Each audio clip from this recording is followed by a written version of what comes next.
Welcome to the verse-by-verse study of the book of Proverbs. We begin chapter 19 today.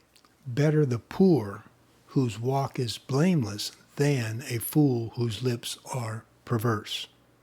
Then a couple other translations, they give a slightly different interpretation than the NIV. Better to be poor and honest than to be dishonest and a fool. Or, better is a poor person who walks in his integrity or her integrity than one who is crooked in speech and is a fool. So we have three different interpretations.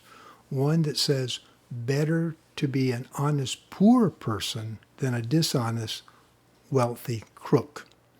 Other translations, better to be a person of integrity and remain poor rather than to gain wealth, attempt to gain wealth by using perverse or dishonest speech. However, most scholars believe because of the also, this in verse 2, that interpretation is more likely. Even if you and I are poor, we should still be respected because we walk with integrity. We walk and talk with integrity. And therefore, the poor can be equally respected.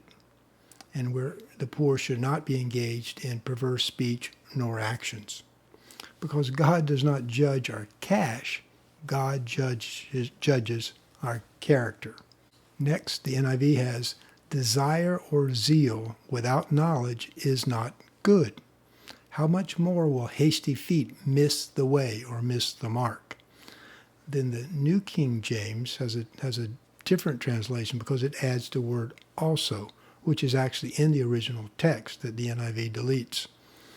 Also, meaning talking about the preceding verse, also for the poor, it is not good for a soul to be without knowledge. And he sins who hastens with his feet. The verse is saying that with zeal or desire alone, and without knowledge, God's knowledge, it is not good. Knowledge here means led by God's wisdom. The poor or the rich equally can share in God's wisdom. But too often you and I are motivated solely by our fleshly desire and not God's wisdom. This verse is affirming that old adage, be careful what you wish for or pursue, because it may come true. The second half of this verse tells us why it is not good to desire our fleshly desire sometimes. Because it says hasty feet. Hasty feet means we put that desire into action before we engage our godly wisdom. When our flesh desire turns into action, and in the absence of God's wisdom, that can and often does lead to a life of missing the mark, missing the way. Missing the mark is another word for sin. Missing the mark means we are missing God's guidance and blessings and on the path to sin. Here in the book of Mark, it asks the profound question, what if you gain it all? What if you and I gain it all, but at the end of life, you are soulless? You forfeit your soul. Now in the next verse, it calls this missing the mark folly. A person's own folly leads to their ruin, yet their heart rages against the Lord. Folly means rejecting God's wisdom and following our own flesh and pridefulness. God warns us that folly will always lead to ruin, meaning headache and heartache. And when that happens, who does the fool typically blame? His pride will not allow him to humble himself to blame himself. So he blames and rages against God and everyone else but himself. Wealth attracts many friends, but even the closest friend of the poor person deserts them. This is a sad commentary or generalization on human nature. When you gain wealth, you gain friends. When you lose wealth, you lose friends. God's wisdom is telling us we need to be careful and use God's discernment, his wisdom, to recognize who are true friends versus those that only wish to benefit themselves. Next, we have a strong godly warning. A false witness will not go unpunished, and whoever pours out lies will not be free. The verse is promising that God will firmly judge those that bear false witness against others, those that use their dishonest words to harm and take advantage of others. Next, many curry favor with a ruler, and everyone is the friend of the one who gives gifts.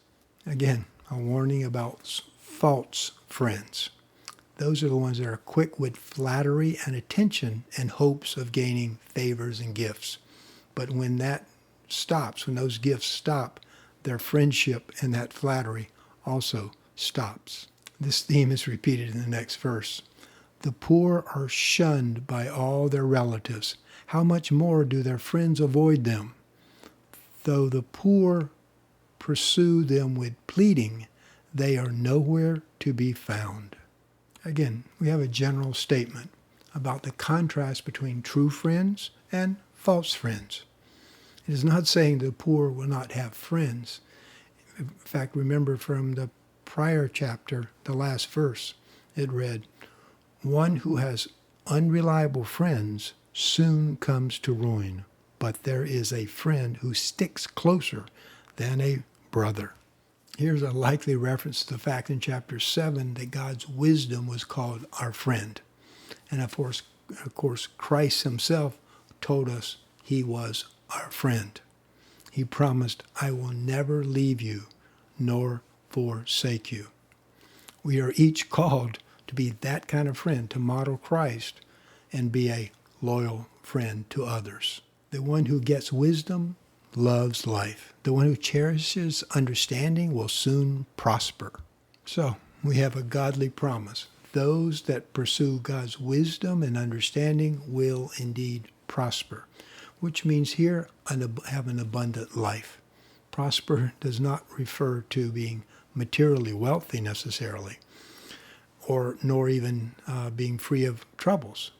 But it means that we would have the blessings of God's peace, his security, and his joy. And next, almost an exact repeat of verse 5.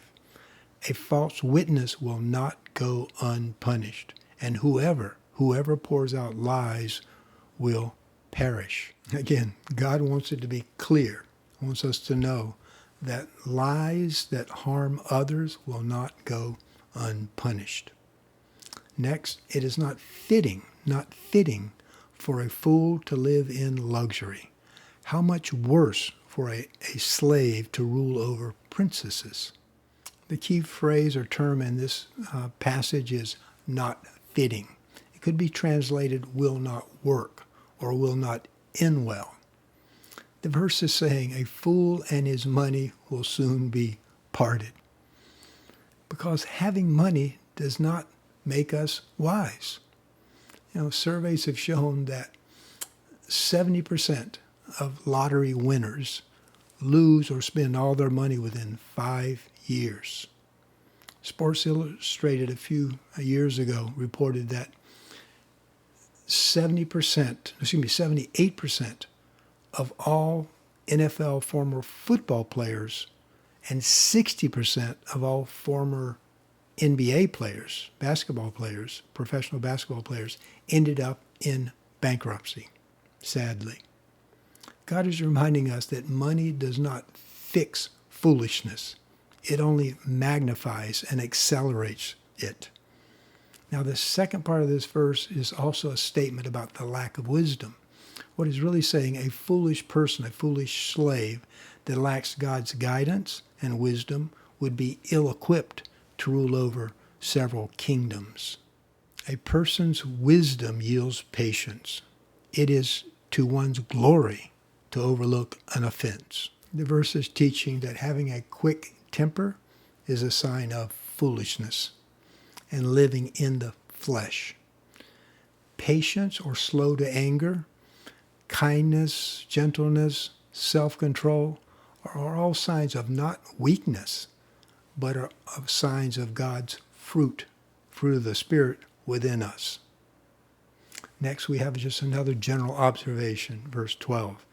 A king's rage is like the roar of a lion, but his favor is like dew on the grass. Those that are without God's wisdom and security would be ones that are frightened at the sound of a king's loud voice or a boss's rage. And we're so happy with his favor, that boss's favor. But the point of it is that those that follow God get their peace, their security, and their joy not from their boss, but from God. A foolish child is a father's ruin, and a quarrelsome wife is like the constant dripping of a leaky roof.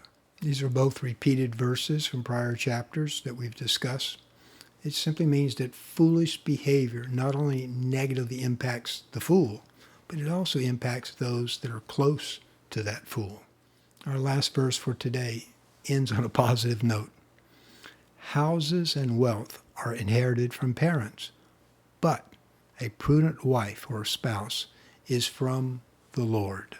The verse is telling us we may or may not, as a child, inherit wealth from our parents. But the right match of a spouse is so much more valuable. And that is a gift only from God. And it comes from leaning on his wisdom. We'll finish up chapter 19 next week. Until then, may God bless you and bless your family with both grace and peace. Aloha.